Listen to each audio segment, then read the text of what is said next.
spite of all of that. And what I learned is that we were actually educating people about how to be at the theater. They were coming to see their pop star, and what they got in return was a wonderful experience in the world of this play.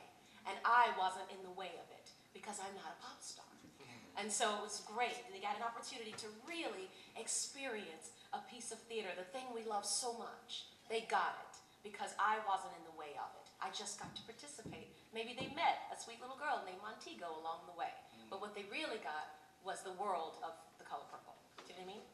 It's funny, I've been on the exact other side of that, because for the shows that I've worked on, they've always been a small group of lead producers. High Fidelity was Jeffry, Kevin McCullum, Robin Goodman.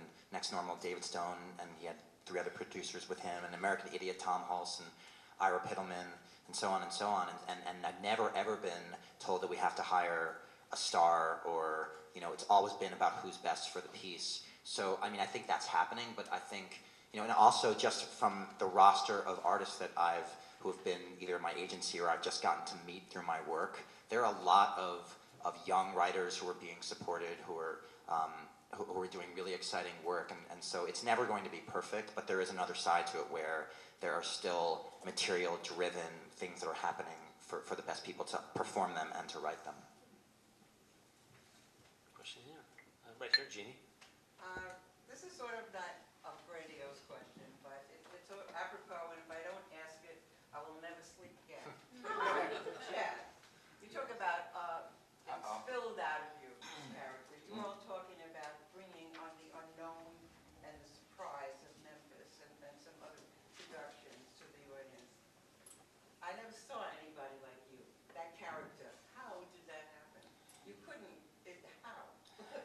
How did you learn to walk like that? I don't know. I don't. Ask his mother. Yes, she fed me breakfast one day, and I just don't really know. I kind of, you know, some actors do a lot of research and a ton of, you know, historical, you know, this and that. I was given the given circumstances. The story is loosely based on a guy named Dewey Phillips, and I've heard the recording of his voice once, and that was almost 7 years ago, and I haven't heard it again because I'm a really good mimic. It just kind of, I had the given circumstances, and it kind of just happened. I don't know. You get inhabited. Sorry. You do get inhabited. The show Yeah. works on Yeah. I mean, like you said, you put some roles are like a coat. You just put them on, and something happens. And then when you get the whole piece together and everybody's working in synergy, something happens. And you don't know. You don't know where it's coming from. And you really don't want to ask. Seriously, you really don't. You don't want to know, because if you start like investigating, oh, why am I doing that? Yeah, you get out of your head, and you just get into your heart and you fly. I have asked. I mean, it's a pastiche of everything in your life, I guess. I mean, maybe it was those days that I played hooky and watched the Andy Griffith Show. And a little bit of that, and a little bit of something else. So I don't know. I don't want you to. Okay. Oh, I didn't mean that. I didn't mean it was as any like you shouldn't ask a question. You can ask any question. It's just crazy. Well, thank you. Question over here. Do you feel that musical Viva songs are being interpreted now by popular singers less often than in years past? And if so, how do you think that affects how far-reaching your message is? Good question. Oh, it's completely true. I have to say, Fred Ebb tells a story that before Cabaret opened in New York, it was already a pop hit on the charts. It was like a #1 hit already. So that notion of the musical theater producing any kind of music, I think we all know this, there's no discussion here, long since ended, and there's only been probably a handful of numbers that have ever even made it back to a chart again. And if it does, it's usually in sort of a freakish way, like, what was that movie, Wall-E?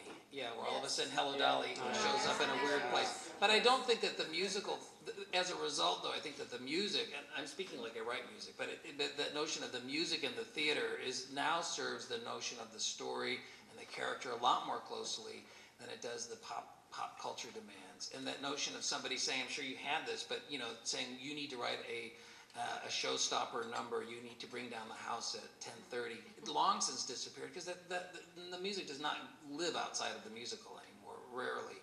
So I don't know if it actually, I think that era long since left, and I think if anything that's left of that is just that idea of writing a song that either has a very strong melody or a very strong sense of rhythm or a very strong sense of lyric.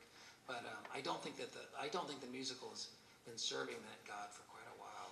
Yeah, the one thing I'll say though, it feels like in the past 10 years, the music industry and the culture at large has splintered so much that there's less of this idea of a dominant culture and can a musical theater song be on top of it. I feel like with like 1,000 channels and 1,000 radio stations, and you see what's the #1 show, and it's like a tenth of what a #1 show was 20 years ago. So just the audience is so fragmented that I think that now it's a diverse marketplace of there's theater songs, there's hip hop, there's straight up pop, there's disco, revival. I think Lady Gaga is sort of disco-y. So I don't know, I don't think people judge it by the same hierarchy anymore, which is I think a good thing. So I think that there are a couple, I would be remiss if I didn't say anything, just because of David Bryan of Bon Jovi's history.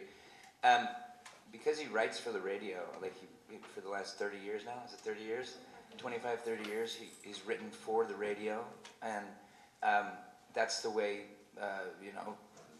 that a lot of people who come to the theater, everybody knows how to listen to the radio, everybody knows what a song on the radio sounds like, and that's the way he writes. I think that there are a couple of songs in Memphis that could actually do well on the pop charts. So,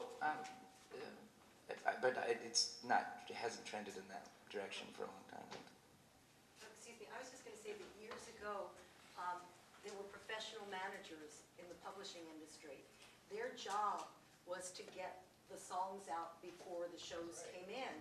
And, when you go to a show like Memphis and you walk out humming some of the songs and you do see that they're liftable, I was wondering why the public, but it may be different today, they may not have professional managers, but there should be somebody assigned to the show to get it out, because it's another way of promoting the show. I mean, the only other way is some of the cabaret performers will take it, or some of you guys, when you're doing benefits, will help popularize the song. But these songs could be genuine hits. I'll make some calls. Mix them up. Absolutely. But I think that's what the problem is. Yeah. It doesn't exist like it. Yeah. I'd like to talk about off-Broadway to on-Broadway. Yank and Scottsboro boys are about ready to go to Broadway. You took next to normal from off-Broadway to Broadway. I come from a time when I worked off-Broadway in the 60s where you could make a profit off-Broadway with a musical. Today, it took altar boys 3 or 4 years to go into profit. I'm interested in what your concerns were and how you solved them in making that transition, and what your concerns are anticipating the move. And I also want to acknowledge those wonderful, intimate Broadway houses like the Booth, the Golden, the Lyceum, the Longacre. 1,059. To see La Cage in a theater that usually has straight plays. But I just like to hear whatever you have to say about that transition without losing the integrity of what you accomplished off-Broadway. I think, listen, if Scottsboro was going to run forever off-Broadway, that would be great. Mostly because it's the nature of the audience coming in and their expectation of what they're going to see. The challenge in Broadway, I think we've all dealt with this, we see it.